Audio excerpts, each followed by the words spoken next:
It began as a routine survey in the quiet, wind-battered countryside of coastal Norway, where rolling hills meet jagged cliffs and the restless sea. A small team of archaeologists, armed with ground-penetrating radar, expected to find nothing more than remnants of farmhouses or storage pits from the Viking Age. But then, the screen flickered with something far too symmetrical, far too large to be ordinary. Buried deep beneath centuries of earth was a shape unmistakable to any trained eye, the long, curved outline of a Viking burial ship. Yet, this one dwarfed every known find, stretching nearly 100 feet from bow to stern. Such ships were reserved only for the most revered leaders, and what lay inside would change everything we thought we knew about the Vikings, and perhaps about human history itself. Days turned into weeks as the excavation began, with each layer of soil revealing more of the vessel's weathered timbers, still intact after more than 1,000 years. The prow emerged first, a towering dragon's head carved from oak, its teeth bared, its eyes deep-set and unsettling, as though it had been waiting for this moment. Around it were fragments of shields, spears, and ceremonial torches, placed as if in preparation for a voyage. The air around the site began to feel different, colder, heavier, carrying the faint scent of brine and smoke, as if the ship had never truly left the sea. Local workers began whispering about Old Norse warnings, that certain ships were not built to carry the dead to Valhalla, but to seal away those who should never return. When the burial chamber was finally breached, even the most seasoned archaeologists froze in place. Inside lay the remains of a massive warrior, nearly 7 feet tall, clad in chainmail and a blackened iron helm that bore an unfamiliar crest. His hands still clutched a massive double-edged sword, its steel untarnished, its edge razor-sharp despite the passing of a millennium. Across the blade ran a series of runes, but not the runes of any Viking script ever recorded. Linguists brought in to examine them reported strange patterns that seemed to shift subtly each time they were studied, as if the symbols themselves resisted being understood. Surrounding the body was an array of grave goods, silver and gold coins from lands thousands of miles apart, gemstones carved into animal shapes no one could identify, and a sealed iron-bound chest that seemed to hum faintly when touched. Against every professional instinct, the chest was eventually opened. Inside were 3 objects: a small obsidian mirror that reflected nothing but darkness, a set of rings forged from a metal no lab could identify, and a long, blackened horn covered in strange etchings. Old Norse sagas speak of such a horn, Galahorn's shadow, an artifact said not to summon the gods like Heimdall's famed horn, but to awaken something ancient and terrible from beneath the earth or sea. The deeper the team studied the site, the more inexplicable anomalies appeared. Electronic equipment would fail without warning. Compass needles spun aimlessly. Animals in nearby farms refused to approach the area, and local fishermen began reporting strange lights moving beneath the waters at night. One researcher, after spending hours documenting the ship's carvings, was found outside the tent at dawn, muttering in an unrecognizable language, unable to recall what had happened. Authorities have now sealed off the excavation under the pretense of structural safety concerns, but insiders claim that the ship is being quietly transported to an undisclosed facility. Meanwhile, an unease has settled over the surrounding villages.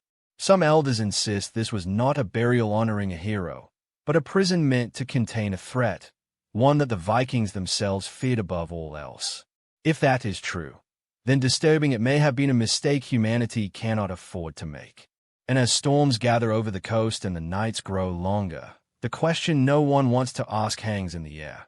What if the ship was not guarding the past, but warning the future?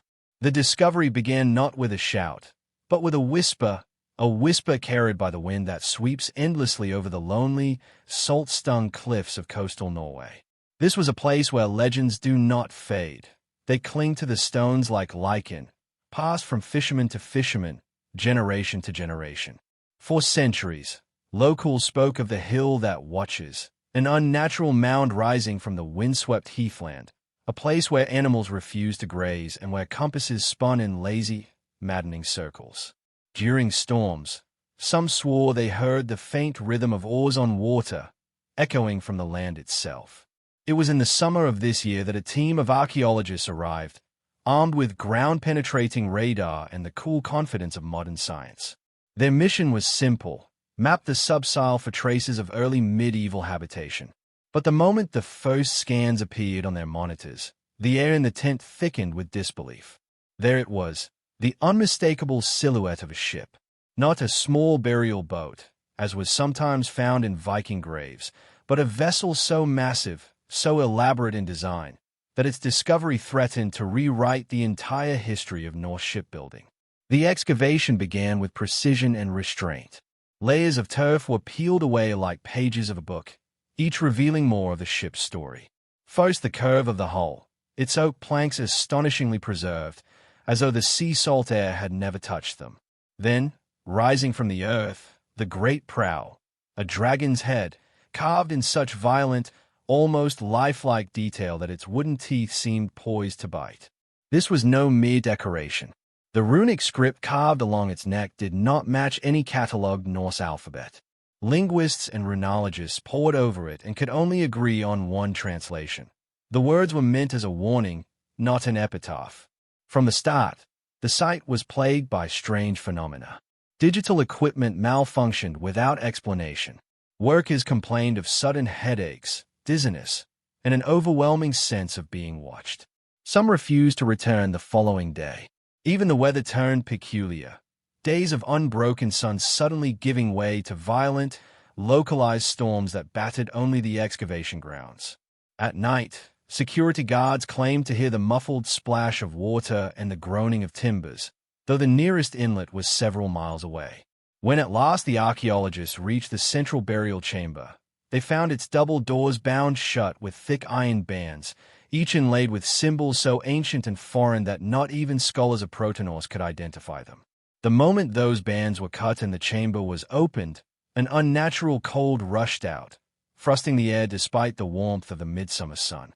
Inside, resting atop a bier of blackened oak, lay the skeletal remains of a giant of a man, well over 7 feet in height if living. His skull bore the marks of countless battles, yet his bony fingers still clenched around the hilt of a sword that gleamed as though forged yesterday. The sword was unlike any known Viking weapon. Its blade shimmered faintly, its steel engraved with markings that seemed to shift like rippling water depending on the angle of light. Around the warrior were grave goods both familiar and alien, round shields and iron-tipped spears, yes, but also strange artifacts, a silver drinking horn shaped into the snarling head of a wolf, a set of smooth, black stone discs that emitted a deep hum when touched, and a sealed iron chest so heavy it required 6 men to move it. No one has yet dared open it. Soon after the chamber was disturbed, the strangeness escalated. Several members of the team fell ill, reporting vivid, fevered dreams of vast, storm-tossed oceans under blood-red skies. Others claimed to see shadows moving against the excavation lights when no one else was there. Local elders, when approached, refused to even set foot on the site. One gray-haired fisherman told the lead archaeologist an old saga, one that had been dismissed as superstition, of a warlord so ruthless that he made a bargain not with the gods, but with something older, darker, and far more dangerous. When he died, they said, he was not buried to honor him. He was sealed away to keep the world safe from his return. The ship is not a tomb, the fisherman warned, his voice shaking. It is a prison. Within days, government officials moved in, fencing off the entire site. No further excavations have been permitted. Guards patrol the area day and night. All official statements refer only to an ongoing historical investigation, but unofficially, rumors are spreading like wildfire, of objects being quietly transported under heavy guard, of scientists who have gone silent, of storms gathering over the coast with unnatural frequency. And now, on certain nights, when the wind comes screaming in from the north and the sea boils under the moonlight, locals swear they can hear the rhythmic splash of oars again, growing closer.